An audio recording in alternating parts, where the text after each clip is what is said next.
पाथरी शहर के SI office में बतारीख 25 फरवरी 2025 को साउथ महाराष्ट्र के प्रेसिडेंट जनाब सिमाब खान साहब इन्होंने विज़िट दी और बच्चों के पढ़ाई और नौकरी में सरकार ने सहूलत देनी चाहिए और बहुत सारे मसलों को लेकर उन्होंने सरकार से डिमांड की है।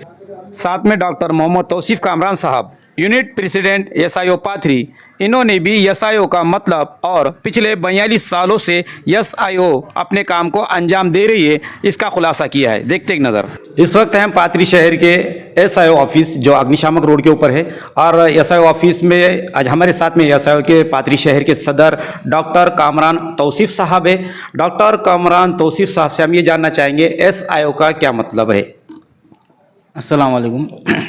SIO student Islamic organisation of India जो अल्हम्दुलिल्लाह पूरे 42 सालों से पूरे हिंदुस्तान में सरगर्म अमल है, जो अलग अलग एक्टिविटीज़ लेते हैं जैसे कि हफ्तेवारी इज्तिमात, VIC vocational Islamic course, BIC basic Islamic course, IFC छोटे छोटे बच्चों में अलग अलग एक्टिविटीज़, बेसिक इस्लामिक कोर्स और हाउ टू फेस एग्ज़ाम की तैयारी किस तरह से की जाए और करियर गाइडेंस के प्रोग्राम, गरीब तलबा में कापियों की तकसीम वगैरह वगैरह, इस तरह से अलग अलग एक्टिविटीज़ एसआईओ पाथरी की जानिब से होते हैं। डॉक्टर कामरान तौसीफ साहब ने बताया कि पाथरी शहर में एसआईओ जो ऑफिस है इसके ज़रिए से जो है तो स्कूल के बच्चों में या बहुत सारे ऐसे जो गरजमंद होते हैं उनका है तो यहाँ से तो काम वो करते हैं, उसी के चलते बहुत से प्रोग्राम होते हैं। उसी के साथ आज हमारे साथ में साउथ महाराष्ट्र के प्रेसिडेंट सिमाब खान सर यहाँ पर है तो ख़ास विजिट देने के लिए आए। डॉक्टर हमें तो सिमाब खान साहब से ये जानना चाहेंगे एसआईओ ऑफिस जो पाथरी में आज आप यहाँ पर आए, आपका क्या मकसद है? बहुत बहुत शुक्रिया। एसआईओ पाथरी आज हमारी विज़िट है पहली बार, तो आने का जो प्राइम जो उद्देश्य है वो ये महाराष्ट्र के बजट रिकमेंडेशंस हैं। तो बुनियादी तौर पे अभी महाराष्ट्र असेंबली के बजट सेशन होने वाला है 10 मार्च को। तो एसआईओ क्योंकि एक स्टूडेंट ऑर्गेनाइजेशन है और सिर्फ स्टूडेंट ऑर्गेनाइजेशन नहीं है बल्कि भारत की सबसे बड़ी स्टूडेंट ऑर्गेनाइजेशंस में से है, जो पिछले 42 साल से जैसे बताया कि काम कर रही है स्टूडेंट अपलिफ्टमेंट के लिए, स्टूडेंट के वेलफेयर के लिए। तो अभी का जो बजट आने वाला है महाराष्ट्र का, उसमें एजुकेशन को लेकर के गवर्नमेंट ने क्या चेंजेस करने चाहिए, क्या जो है गवर्नमेंट की पॉलिसी होनी चाहिए एजुकेशन सेक्टर को लेकर, ख़ास तौर पे माइनॉरिटी एजुकेशन को लेकर के, माइनॉरिटी स्कूल्स की जो फ़िलहाल की सिचुएशन है उसको कैसे बेहतर बना सकते हैं, वो सारी चीज़ों को कवर करते हुए हमने एक बहुत कॉम्प्रिहेंसिव बजट डॉक्यूमेंट बनाया है। और ये 20 तारीख को, अभी 20 फरवरी को पिछले हफ्ते मुंबई में इसके ऊपर एक प्रेस कॉन्फ्रेंस लेके इसको लॉन्च किया गया।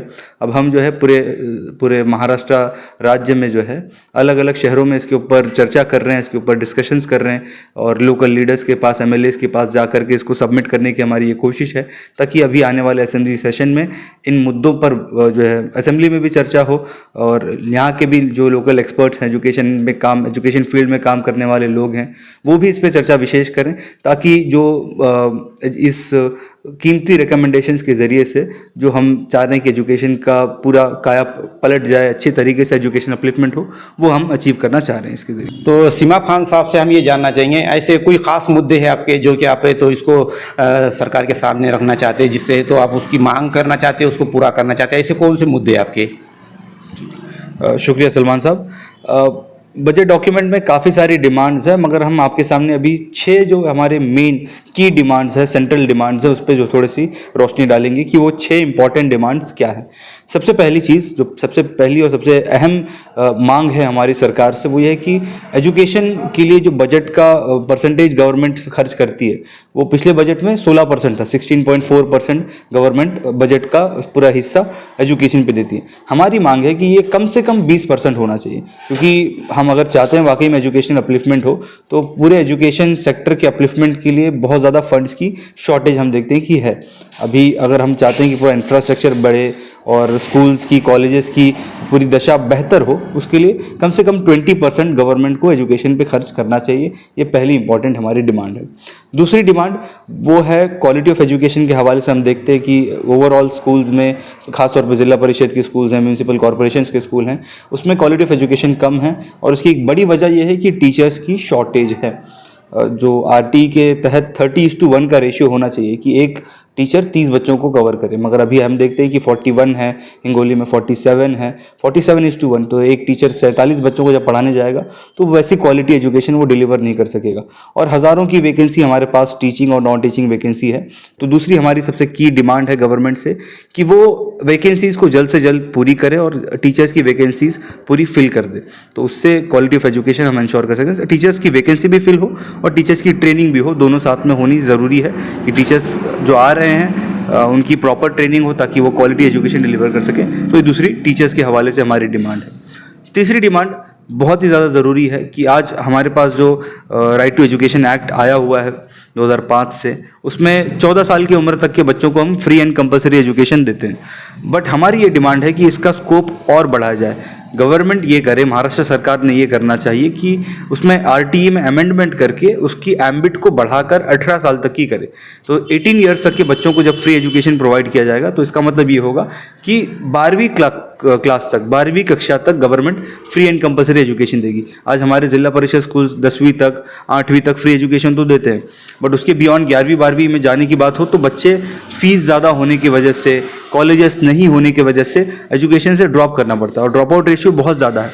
खासतौर पे वर्नाकुलर मीडियम से जो बच्चे आते हैं, मराठी मीडियम से, उर्दू मीडियम से, हिंदी मीडियम से जो बच्चे आ रहे हैं वो हायर एजुकेशन में जा नहीं पाते।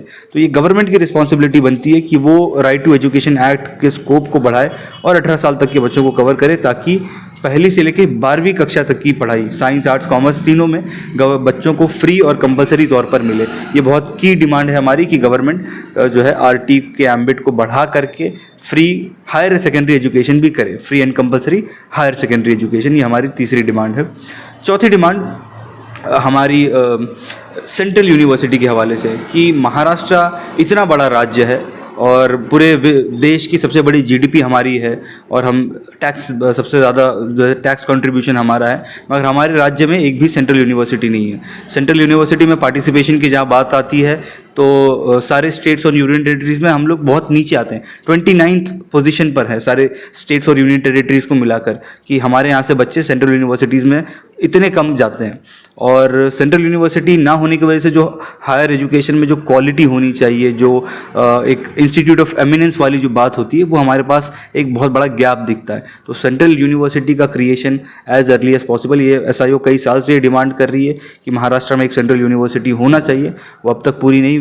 हम ये मानते हैं कि ये बहुत इट्स हाई टाइम कि गवर्नमेंट एक सेंट्रल यूनिवर्सिटी एस्टैब्लिश करे। चौथी डिमांड है। पांचवी डिमांड हायर एजुकेशन के ही हवाले से वो है कि महाराष्ट्र में हम यूनिवर्सिटीज़ की हालत देख रहे हैं, चाहे मुंबई यूनिवर्सिटी हो, चाहे बामू हो, एसआरटी हो, यूनिवर्सिटीज़ उतनी इफेक्टिवली फंक्शन नहीं कर रहे हैं। उनकी क्वालिटी ऑफ एजुकेशन भी कम है, वहाँ का एकेडमिक कैलेंडर भी डिस्टर्ब होता है और ओवरऑल एडमिनिस्ट्रेशन हम देखते हैं कि बहुत ज़्यादा वीक है।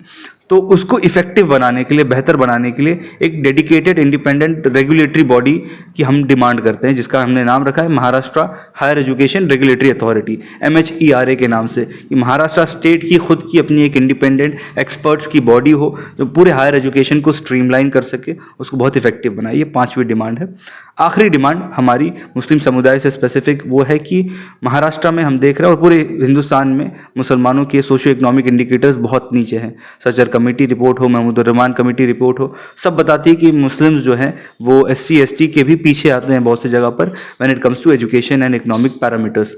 तो हमारी ये डिमांड है कि महाराष्ट्र सरकार at least 10% reservation in jobs and higher education provide करे, ताकि मुस्लिम समुदाय जो काफ़ी बैकवर्ड है, जो एजुकेशनल मामले में, इकोनॉमिक मामले में बहुत पीछे आ रहा है, उनका सोशो इकोनॉमिक अपलिफ्टमेंट हो सके, इसके लिए 10% रिजर्वेशन की हम डिमांड करते हैं। तो ये 6 डिमांड, पहला 20% बजट का एजुकेशन पे स्पेंड किया जाए, दूसरा टीचर्स की वैकेंसी फिल की जाए, उनकी ट्रेनिंग की जाए, तीसरा राइट टू एजुकेशन के स्कोप को बढ़ाया जाए और 18 साल की उम्र तक के बच्चों को फ्री एजुकेशन और कंपलसरी एजुकेशन दिया जाए, चौथा महाराष्ट्र में सेंट्रल यूनिवर्सिटी कायम की जाए, पांचवा महाराष्ट्र में हायर एजुकेशन को रेगुलेट करने के लिए एक अथॉरिटी बनाई जाए, इंडिपेंडेंट बॉडी, और आखिरी डिमांड मुस्लिम रिजर्वेशन की। ये 6 की डिमांड्स हैं जो हम चाहते हैं कि गवर्नमेंट इस पर एज अर्ली एज पॉसिबल काम करना शुरू करे। धन्यवाद।